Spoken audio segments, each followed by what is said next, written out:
This is Swim, Success with Music.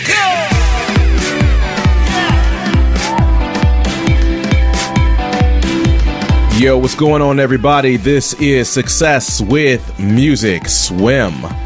This is a podcast for singers, songwriters, beat makers, musicians, students. Yo, we are about the music life. Hey, I appreciate you tuning in to the new episode here.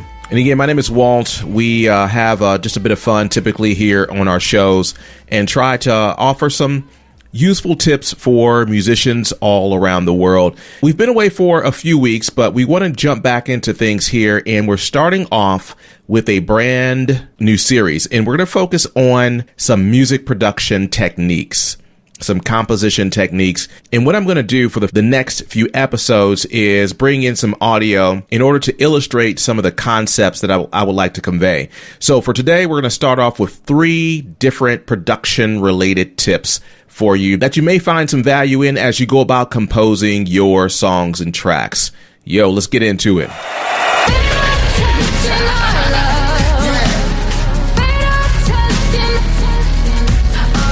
Yo, what's going on, people? This is Walt, and again, this is Success with Music.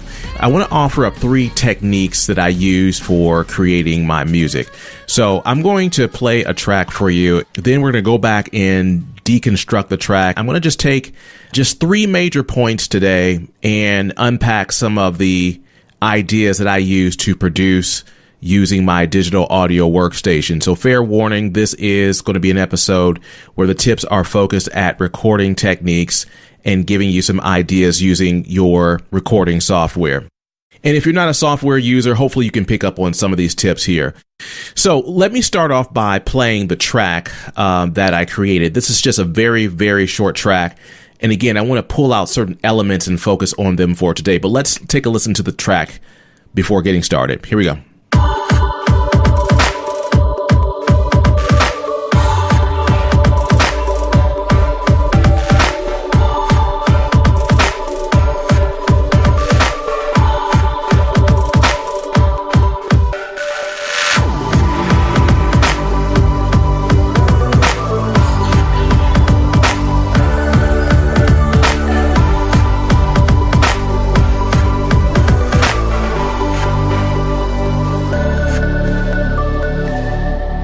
Okay, so that is the track, just a short piece here. So let's talk about the first idea here. Now, when I'm producing my music, for the most part, I use quantize for my rhythm section. If you're not familiar, quantize is just an automated function that allows for your rhythm, the timing of your notes to be right on the specific pulses within this song. So for the most part, this song was quantized using 16th note increments. You may use the same type of quantize. So again, I use quantize to keep myself on pace with the tempo of the song so the beat is not getting slower and faster, those types of things. Now, I think quantize is an amazing tool, but it has a downside. And that downside is that it makes things super perfect. And when you have things super perfect, to me, your music becomes ultra sterile. When your music is like that, it takes away some of the life from it, and it takes away from some of the natural flow. I want people to feel something. I want there to be just some human element to it. Now, in order to achieve that, I'm going to focus on the drum kit here, and I'm going to point out something here. This is going to be my first tip. So quickly, I'm going to play the track, and I'm going to stop it here. So let me play it real fast. So take a listen to the drums. Okay, now I'm going to isolate the drums. I'm going to solo the drum track.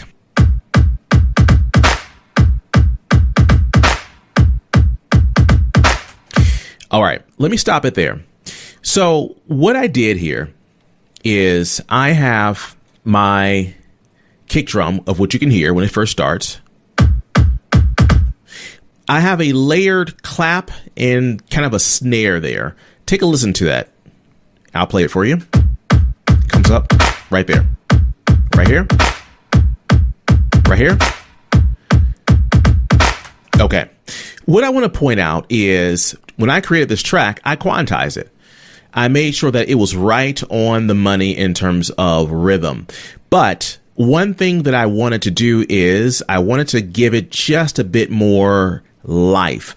In order to do that, I actually staggered my snare drum and clap on this track here. I'm going to isolate this so you can hear it by itself. And you'll hear what I mean. There's a a very minute difference between the snare and the clap on this track. And I want you to listen to it. Let me just play it by itself.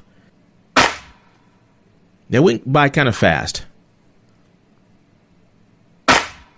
Now, let me go to the track here. I'm going to go and just remove the one that's actually slightly out of time.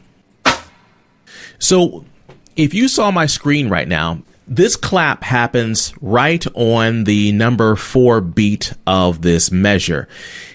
When you zoom into this particular area where I have this sound and also this sound, they are separated just by a fraction of a second. Now, this beat here is slightly ahead of the number 4 beat in this measure, and this sound is just slightly behind it. So one is slightly ahead of it, one is slightly behind it. And I'm averaging these two notes out to be this one sound, and it gives you the illusion that it's landing right on the 4 together. Let me turn the metronome on so you can hear what I'm talking about here. Right there. Let me take away one of these beats here, the one that is the most off from the actual timing of the song. Play it for you here.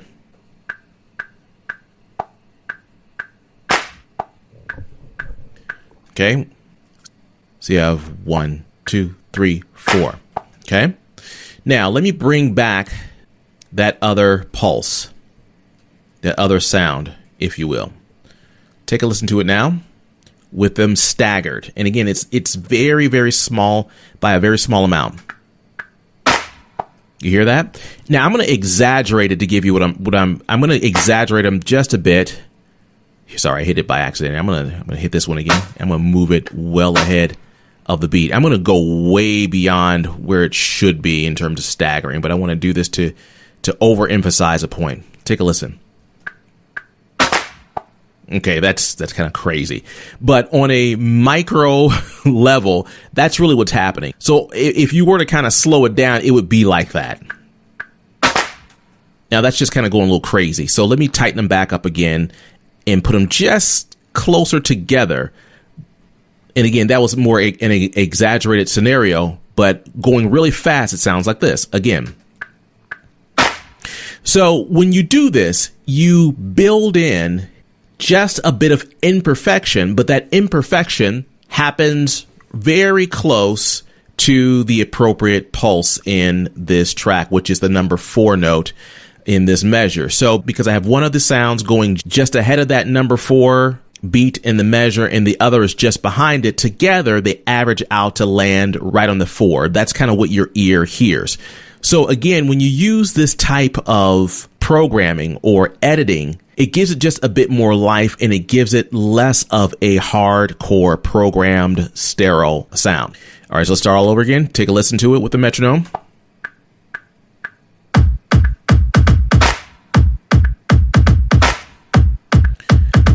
All right, let's drop in the music.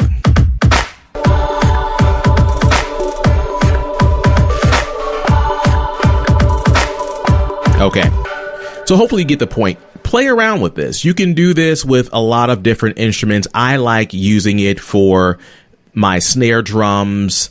Sometimes I use it with my percussion just to make it slightly off those core pulses. It just, to me, gives a bit more life and vibrancy to your overall mix. And also when you do it like this, when you hear my snare and that clap go together, it hits a bit harder when you hear it that way. That staggered sound just adds a bit more thump to that snare drum portion of the track. All right, let's talk about the next thing for today. I want to focus in on automation. I'm a big fan of automation in music. And if you don't know what I'm talking about, is when you can program an instrument in your music to behave a certain way based off of where it is in the song. So let me play it back for you here. And I want you to focus in on this particular sound. I'm going to isolate it so you can hear it in the track. And with this particular sound, I'm playing some intervals. So take a listen to the sound.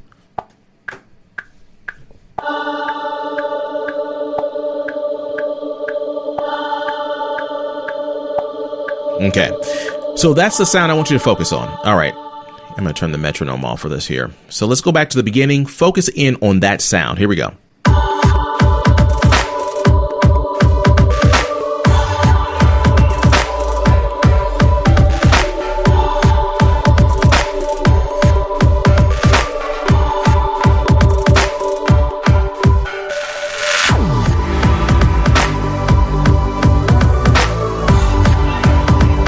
Okay, so let me tell you what's happening here. I automated the volume for that particular sound.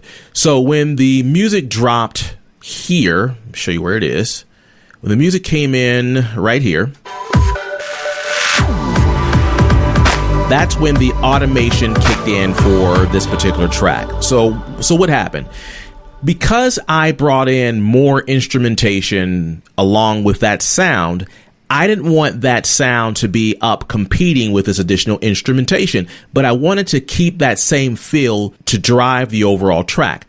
So what I did is I built in some automation. So the automation here brought the volume down from negative 11 decibels down to negative 18 decibels. And that's a pretty sizable drop. Typically with decibels, increments of 6, that's a pretty big jump. And for me to go from negative 11 further down to negative 18, more than 6, that's a sizable drop. So let's go listen to the beginning. You're going to hear those pulses from my intervals. They're going to happen 4 times. And on the 5th time, there's going to be the drop. So I'm going to count them out for you. Let's go back and play it.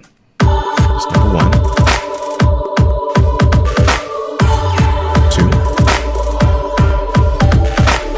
3.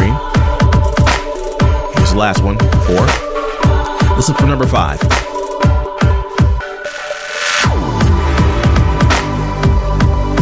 So it dropped way back in the mix, but it's still there. Take a listen.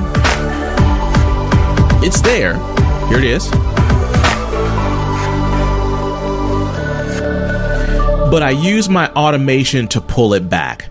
So again, I'm using it for stylized purposes. I don't want that sound to crowd the mix for this particular track. But I also want to make sure that I don't take my overall volume and go over the limit or start clipping. You get that little red signal in your digital audio workstation. Sound is very much like having, a party at your house or your apartment. You can only invite so many people before it becomes way too much or too crowded and you don't have anywhere to put anyone. So you have to start removing things in order to get more in. So in order to get more sound into this track, I opted to reduce how much of this particular sound I have in there. If I don't reduce that sound and I keep adding other sounds and I don't reduce the volume for those sounds, collectively, they're going to take my track above 0 decibels. And typically 0 decibels is the absolute max you want to have for your track. If you go over above that, your track starts to have that scratchy sound or that distorted sound, and we call that clipping. So again, I chose to back this off, this particular sound, for again 2 different reasons: stylized purposes, and also to reduce the overall load on the overall volume or sound for this particular track. So having gone through all of that, look into your settings for your digital audio workstation. So within your recording software, no matter what kind you have, look into the term automation. When you do, there's going to be a whole world that can open up to you. You can automate volume, as we talked about today. You can automate effects. You can automate placement of sound, meaning like panning. So there's a whole bunch of things. Some digital audio workstations allow you to automate some settings. For instance, you're able to, let's say you have an effects track,